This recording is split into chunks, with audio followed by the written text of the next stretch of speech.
What the hell is up? My name is Jamie Logan, and I am here at Austin Farm Animal Sanctuary in Austin, Texas. What do we got going on today? We are hanging out on the big pig feeding pad with some of our big piggies, who you'll get to learn a lot about today. They are quite large indeed. He's coming for me. Yeah, that is Bill's MO. Bill, we are not doing this today. You guys are like little dinosaurs. I just love chicken. I just want to carry one around at all times. There we go. He's really coming out of his shell, aren't you? All right, let's get into it and meet some of the residents and hear their stories.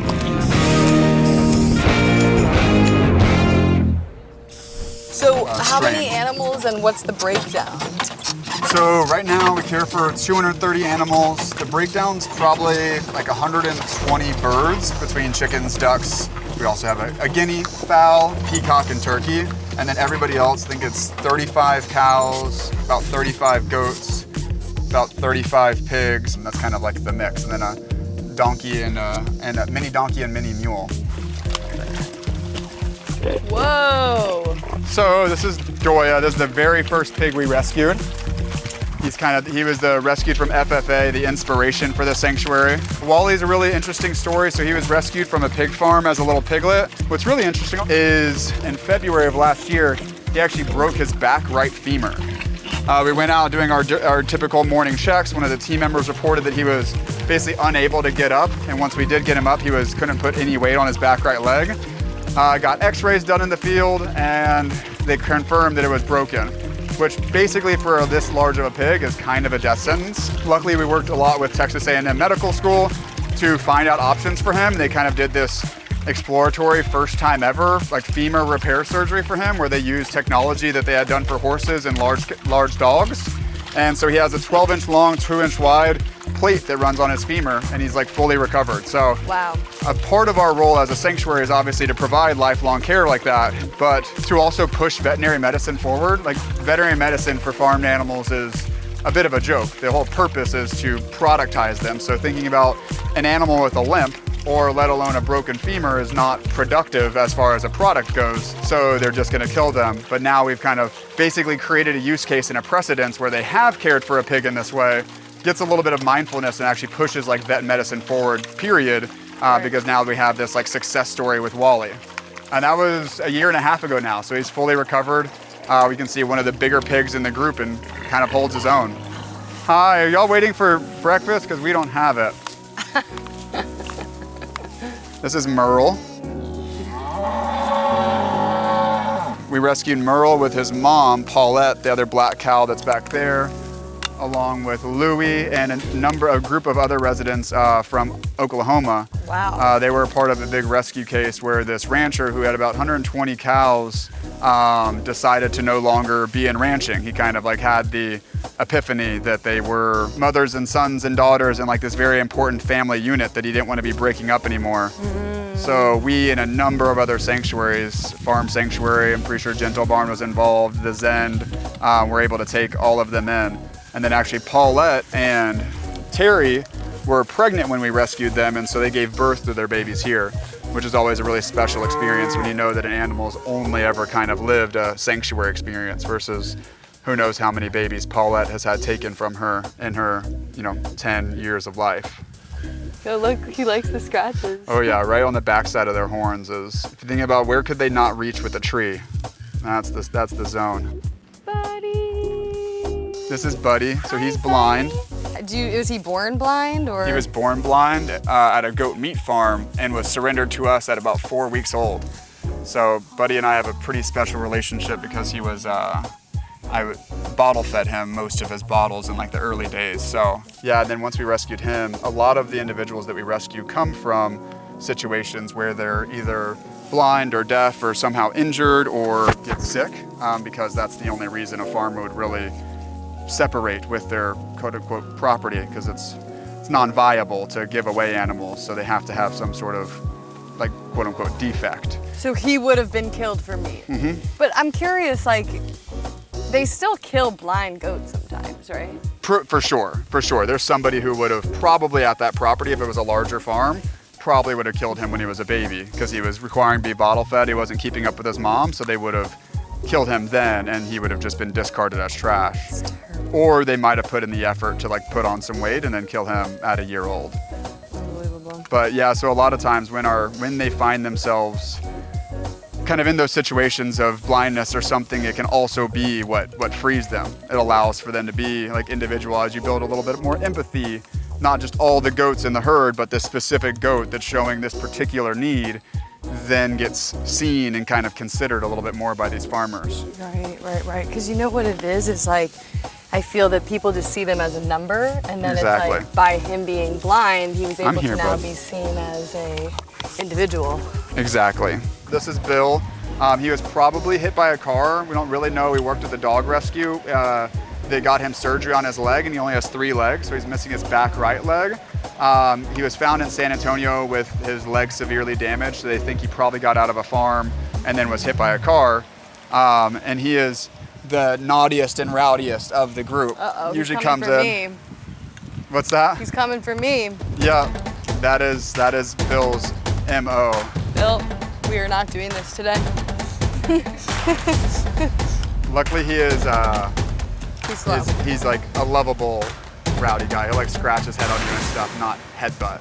So we went through a couple of iterations on how to like accommodate 35 ex-fighting roosters, and so after a few iterations of it, we now kind of have this where they each have their own individual lanes. We can go in a second and kind of see it, and it runs very similar to like kind of a dog kennel shelter. They're here. He doesn't have a hen with him, but most everybody is a rooster hen combo. You can see we've got 2 hens that we rescued here along with their guy. Hi, ladies. Hi, guys. Oh, who do we got here? So yeah, this is the rest of the Buda Rooster crew. So everybody, when we rescue residents, especially at the same time, it's really difficult to find out names. It's important. This is their lifelong name. Yeah. And we always try to keep a theme. This we went with Star Wars, so this is Willie. He's the only non-Star Wars. Thank you, Becca, for that. But then everybody else is named after some, which when you're trying to search for 60 names, you gotta find a big universe. Yeah. Star Wars fit the bill. Where's Princess Leia? She is a part of the crew. Where is Leia? Oh, Yoda! There you are. Leia! Yoda and Leia are together. Her and Han weren't having it, so. Okay. Yeah, they all got their own friends and lives, and that's what I want people to understand, is it's like, these are little individuals with their own lives, their own thoughts, their own desires, their own friends. Exactly. Sometimes they don't always get along. They want different friends. Exactly. And you have to Happens to the best of mix us. up groups, and sometimes like there was 3 boys that lived here together, and eventually they weren't friends anymore. And it was like, and Yeah. things change. Like, they have very dynamic experiences that people, I think, give them such little credit for how vast their perception of life can be. Hello, sweet little girl. Hi.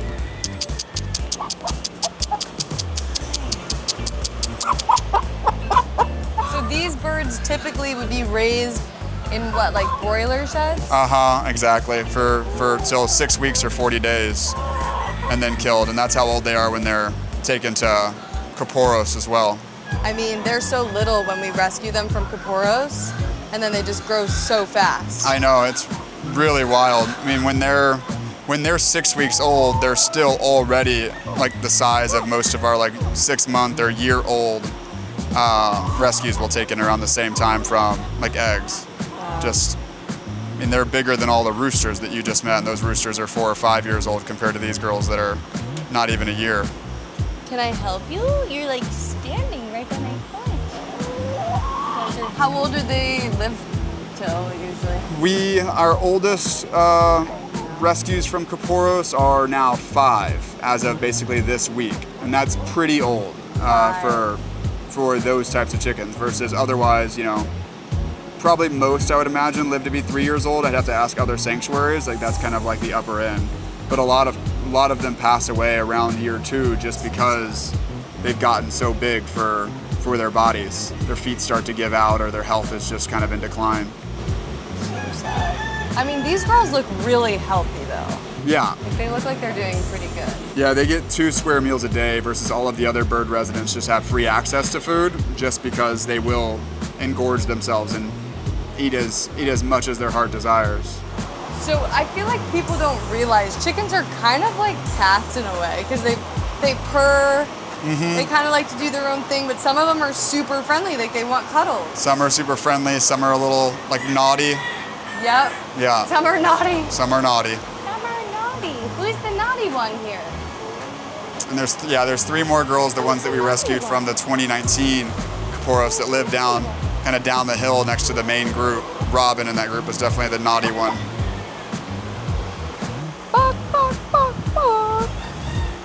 I just love chicken. I just want to carry one around at all times. She's like, put me the fuck down. Whiz joined us back on the half acre. My little sister actually reached out to me once we had rescued a couple of farmed animals and was like, hey brother, I rescued a tortoise for you. It's like, not fully what we were going for, sis, but he's been a very fun and kind of random addition because it also allows us to tell the story about people purchasing animals as quote unquote pets, especially exotic animals. He's a type of tortoise called a sulcata tortoise, which are like native to northern Africa, like Chad, Sudan. So being kept in a terrarium or, you know, something like that is a pretty sad existence. You're welcome to like, yeah, reach and scratch his little leg, or if you move slow and kind of touch his head, he won't retract in. Does he ever bite? No, there won't be a risk of that. And if he did, it would be very slow and think he'd maybe go for the rings or something, thinking they were a snack. Oh, let me go grab that carrot we plucked, which is great.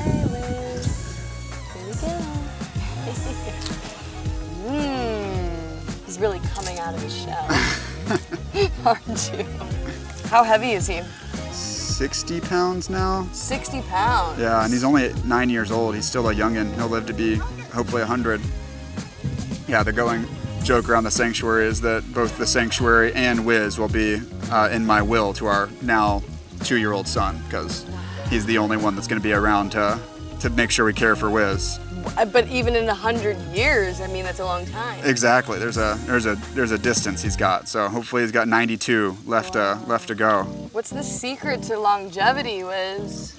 He doesn't move a whole lot. Also eating plants. Yes, just your daily carrot and backs, and then walk around and then rest. That's have no stress. No stress. Yeah.